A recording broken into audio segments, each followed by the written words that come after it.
is extremely important from a clinical perspective about what's happening in terms of Turner syndrome. And we're going to talk about the entirety of the disease, starting from genetics to clinical parameters, how we have had changes in terms of pathophysiology, evaluation, assessment, and management. And this is one condition which is very common, but unfortunately, there are a lot of issues which cause confusions in that regards. Year-old girl with growth failure who presented to a pediatrician basically with growth failure and was found to be short and was found to have a weight also which was compromised. And further evaluation showed a TSH level which was basically slightly high. She was started on eltroxin, but there was no clinical response. And subsequent to that was referred with complaints of growth concern. Now, this is a case which clearly we have got significant short stature. The TSH is high and you think the diagnosis is made. But what is important to understand is that there are many other conditions which may actually attribute to hypothyroidism. So we have seen cases who have celiac disease who have just found to have hypothyroidism and further workup was not done. This happened to be a Turner syndrome who actually had very subtle features of Turner syndrome. So very importantly, while you are diagnosing hypothyroidism, you have to be a bit more cautious, and this turned out to actually be a Turner syndrome. So any short girl, always consider the possibility of Turner syndrome because there are huge implications in terms of evaluation and management which are there. 12-year-old girl with growth failure, again, height is compromised, weight is less, there is no breast development, no pubertal development, typical features, brachymetacarpia and webbing. This is a classical case, and you will say, if you see this case, there is basically webbing of neck, there's wide carrying angle, shield chest, and you will say this is Turner syndrome without any confusion. Now, what happened was that FSH was found to be elevated and growth hormone was started. But unfortunately, this girl did not take growth hormone. That is one aspect because there are a lot of cost issues as well. But she came back 3 years later to us. So this was evaluation done by another center. And when she came back to us, there was an abdominal lump. And this happened to be a Turner syndrome with a Y cell line. Now, we all know that if there is a Y cell line, there is an 8 to 10% chance of having a gonadoblastoma, which may further develop into a malignancy. So in this case, while a diagnosis was established, which is okay, but we did not carry it forward with karyotype. So there are issues in terms of not only diagnosis, but also evaluation, which become significantly important in that perspective to identify in that regards.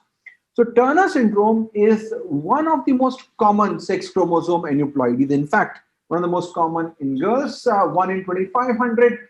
It has got a wide spectrum of presentation, and Proteek will talk about how when we should consider that situation. It is often delayed at missed. Even in the developed nations, the average age of diagnosis is around 8-9 years, which is pretty late. In our country, it will be probably like 12 years, so it is quite late.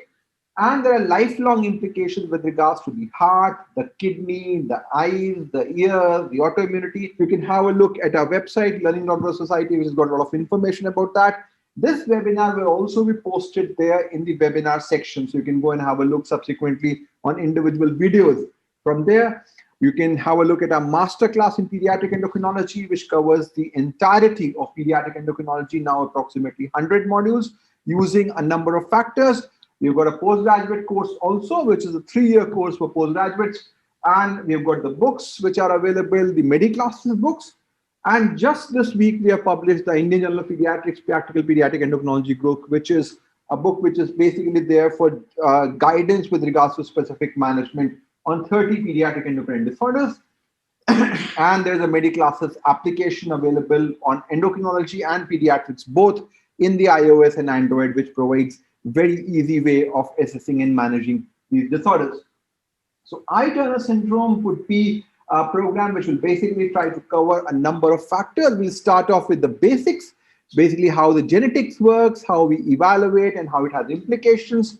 Then Dr. Proteek will talk about pointers and criteria, followed by a bit of assessment, which Naveen will carry forward. Then I'll talk a bit again about growth hormone and cardiac issue. Then Dr. Sain will discuss about what's latest with regards to puberty. And then we have got a big number of cases which will really help us interact. So I will be discussing about the pointers and criteria via which we can help diagnose or at least see whether a girl fits into the pointers and criteria of Turner syndrome. So a girl with Turner syndrome, when she walks into her OPD, she might have few, she might have none, or she might have all the pointers of criteria which occur in Turner syndrome. And the most striking ones of all of them are the skeletal abnormalities. So the skeletal abnormalities are mostly because of the SHOX defect. The SHOX gene is expressed everywhere, from the face, from the facial muscles, to the trunk, to the arms and the limbs, and which ultimately results in the following criteria and the pointers. So as we know, there is a defective vertical growth with a relatively normal horizontal growth.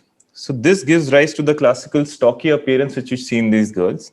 There is also pectus excavatum which is associated. There are widely spaced nipples and basically a shield chest, shield-like appearance. The trunk is in the form of a trapezoid, meaning it is more of a broad shoulders and narrowing towards the pelvis.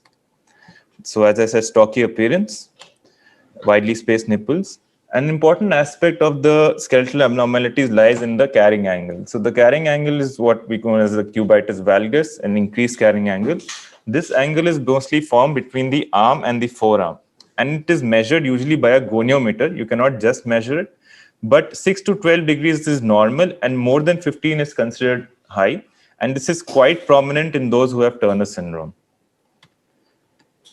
Micrognathia, again, various facial features are there. So like they have the characteristic eye. Let's talk about the face. If we come to the face, the eyes, such as they have ptosis, they have strabismus, and this gives like the classical look where they're trying to look through those narrow palpebral fissures, and they have tilted chin forwards, and their head is tilted backwards. Coming to the ears, they have features such as large concha, they have posteriorly rotated ears, they may also have low set ears in that regards. Now coming to the upper limbs, in the upper limbs, let's begin with the forearm. In the forearm, we might have a Madelung deformity, where there is an ulnar subluxation. And one thing which is classically shown here is the brachymetacarpia, which is due to decreased growth of the fourth metacarpal, or brachymetatarsia, that is in the fourth metatarsal. Now, this is mostly found in wherever there's a SHOX defect. So, of course, Turner syndrome, Léri-Weill chondrodysaustosis, and pseudohypoparathyroidism can also find these features. Apart from that, there might be various nail deformities. So we might have hyperconvex nails. We might have a single Parmack crease also might be present in these. And also these upturned nails, which are because of lymphedema. Kyphoscoliosis, coming to the spinal defects. So kyphoscoliosis is present in a majority, like 30% might have kyphosis and up to 50% might have scoliosis, which may be aggravated due to growth hormone therapy. Now, as I mentioned, the faces, they might have ptosis, the low set ears, which I've already explained. Now, this is very important, the webbing of neck and the low posterior hairline. So the low posterior hairline is caused because of the lymphedema. There is an initial lateral low hairline which swirls upwards as you go medially, which is same present on the other side as well. High arched palate, again because of lymphedema and developmental problems, it can cause difficulty in swallowing and phonation. An epicanthal fold. So this epicanthal fold per se does not cause any problem, but it's characteristic in about 30% of girls with Turner syndrome. It is a mild, small fold in the medial side of the eye. Now coming to the pubertal progression. Now we know any form of unexplained ovarian insufficiency, first thing, think of Turner's. But it's not always true that they may not have pubertal progression. In fact, 15 to 30% girls with Turner syndrome, they enter spontaneous puberty. 6% of girls might even have a spontaneous menarche, and less than 1% actually might have a successful pregnancy. But certain factors are there which help in assessing whether they will have a successful pubertal progression. These include a normal FSH, mosaicism, more of mosaicism, better the chance of pregnancy, pubertal progression, and AMH levels also help us decide whether they are going to progress in puberty or not. A very important fact is that the HPA axis is absolutely uninvolved in Turner syndrome. So they have a normal adrenarche, which is absolutely apart from the HPG axis defects. Now coming to a very important part, that is the cardiac malformations. Coming to the structural malformations, these are mostly congenital malformations, beginning with the coarctation of aorta, bicuspid aortic valve, pulmonary venous defect, and hypoplastic left heart, amongst many others such as transverse aortic arch, VSD, ASD, and other problems. From all of these, bicuspid aortic valve is by far the most common, occurring up to 1/3 of the girls. This per se does not cause any problem per se, but it is a big risk factor for the devastating complication of aortic dissection. Coarctation of aorta causes asymmetrical pulses, so it is absolutely important to measure all four-limb pulses and also maybe do of all four-limb blood pressure. There might be hypertension also in these individuals. Pulmonary venous defect may present as pulmonary hypertension or exercise intolerance, and then we do also know that hypoplastic left heart may have devastating complications. All these risk factors give rise to a combined defect called as aortopathy, which means the decreased strength of the aortic wall, which may predispose towards aortic dissection. ECG changes include short PR interval, long QT interval, and right axis deviations. So drugs which increase QT intervals, such as verapamil and other drugs, voriconazole, etc., should not be given in these individuals. And if you have a QT interval more than 460 milliseconds, it is imperative we do a Holter monitoring to rule out any other abnormalities. Now, hypertension may be present in up to 1/3 and even up to 50% of individuals.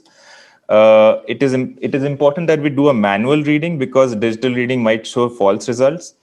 And of course, because of this autonomic dysfunction which is present in these individuals, we might have the loss of nocturnal dip which occurs in normal individuals. Hence, an ambulatory blood pressure monitoring might help us find that and help us towards guide us towards the diagnosis. Now, lymphedema is important. It is mostly a cosmetic problem. Basically, it is occurring due to the lymphatic obstruction which occurs in the neonatal period. Now, it may range from mild just obstruction, which may go up to cystic hygroma and very severely hydrops fetalis. But if all that is resolved, it leaves back some features such as this web neck.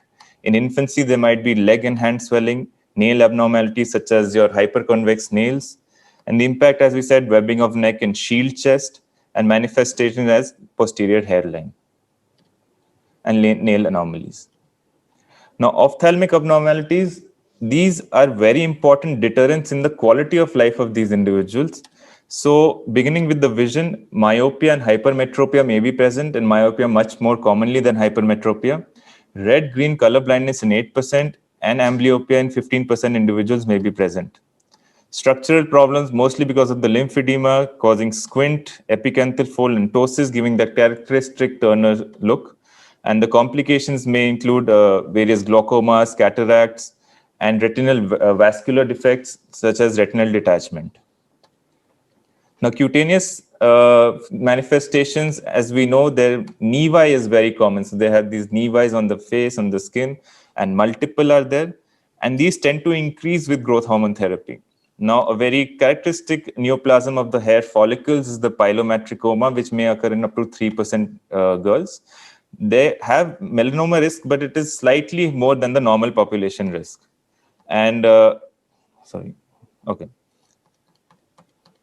they have a high propensity of having keloid scars as well. So now coming to a very important point, pointers and criteria. So why are these important? Of course, we should not underdiagnose. We should not miss a child of Turner's, and we should not overdiagnose as well. Not overdiagnose Turner syndrome. So any one of the major criteria or any two of the minor criteria should be involved before getting the evaluation. So beginning with any antenatal, so very high pretest probability things such as high cystic hygroma found in the ultrasonography, any of the cardiac defects, as I mentioned earlier, unexplained growth failure, unexplained ovarian failure, and one of the if facial features are present, any one of the major criteria is enough to go forward with the evaluation. Coming to the minor criteria, here two of them should be present. So renal abnormalities such as horseshoe kidney, duplication of kidney, or any unilateral agenesis, skeletal abnormalities such as your cubitus valgus, all other deformities, nail abnormalities such as hyperconvex nails, and any woman with hearing defect before 40 is an important pointer towards Turner syndrome. Now, antenatally, as we know, we may get a lot of women who are more than 35 years old, high risk of Turner. So we need to know what all criteria should be there antenatal to check these women. So the pointers towards antenatal diagnosis is an increased nuchal translucency, hydrops fetalis, cystic hygroma, renal anomaly, short femur, most of them caused due to lymphatic obstruction. Now, the test done here, initially it is the chorionic villus sampling and later it is the amniocentesis. As believed earlier, the NIPT, the non-invasive prenatal testing, which is done of a cell-free DNA of the maternal blood. It is now highly unreliable and should always be, if done, if positive, should be confirmed later with either CVS or amniocentesis. And pre-implantation techniques for artificial reproductive techniques should be done by next generation sequencing. As I mentioned, the pretest probability highly increases if the pointers are present. So if you have an ultrasound which is showing cystic hygroma or any of these, it is highly possible that the karyotype will show a positive XY Turner syndrome. And if you have just a karyotype which is just showing XO, just with no other signs such as these increased nuclear transcription, etc., it is highly unlikely that this individual will be Turner syndrome later on. So now coming on to a very important aspect, who should we label as a Turner syndrome? Not every girl who has short stature, etc., who you think is Turner syndrome might be Turner syndrome. So the first important criteria includes it has to be a phenotypic female. So male gender, not Turner syndrome. Any DSD, not Turner syndrome. Any of the clinical manifestations, as I had mentioned earlier, think of Turner syndrome. So if any woman comes with a clinical manifestation, next step is to do a karyotype. Now, certain things we need to consider in the karyotype. First of all, according to the AMCG, the American College of Medical Genetics and Genomics, we should do a minimum of 30 metaphases to look for the defects. And if we don't find in them, you can do even more, up to 50. Now, as we know, with increasing age, the bone marrow starts producing lesser and lesser of these abnormal cells. So they might not be present in the peripheral circulation. So if you have a high suspicion of index of suspicion, you might as well take a sample of fibroblasts, urine, and buccal mucosa if your peripheral circulation testing comes normal. So if your karyotype is done, the next step is to see you must have an intact X chromosome. The other might be deleted entirely or a part of it might be deleted. So as I had mentioned, male gender, atypical genitalia is ruled out. Now important, as Sir had also mentioned, a deletion distal to Q24 is primarily only involving the ovarian problems. So these are not termed as Turner syndrome and as termed only as ovarian insufficiency. And as we know, mosaicism slightly increases as increasing age. So below 5% mosaicism after 50% is not considered Turner syndrome. Now, there is a high malignancy risk in Turner syndrome of gonadoblastoma, normally in 7 to 8%. But as we mentioned earlier, any Y line which is detected by conventional karyotype, there is a 10 to 30% increase in these malignancies. Other malignancies, there's a slightly higher risk of meningioma and colonic cancers. And in breast cancer also, there's a slightly risk. Okay. Sorry. Now comes to the important part of screening for Y material. Now, why must we do this? Because of the risk of gonadoblastoma, which might progress to a dysgerminoma. So the indication, not all Turner syndrome need to undergo a screening for Y material. So only if you have found a marker chromosome, that means we do not know what that chromosome is. It may be X, it may be Y, it may be anything else. Or you have features of virilization, means there's a Y cell material is active in the sense of virilization, hirsutism, musculature, clitoromegaly. We should look for a Y cell line. Now, the test is characteristically FISH. Now, again to the AMCG guidelines, you need to do a minimum of 200 interfaces with X and Y centromere probes. And the role of this is again to prevent gonadoblastoma by doing an early prophylactic gonadectomy.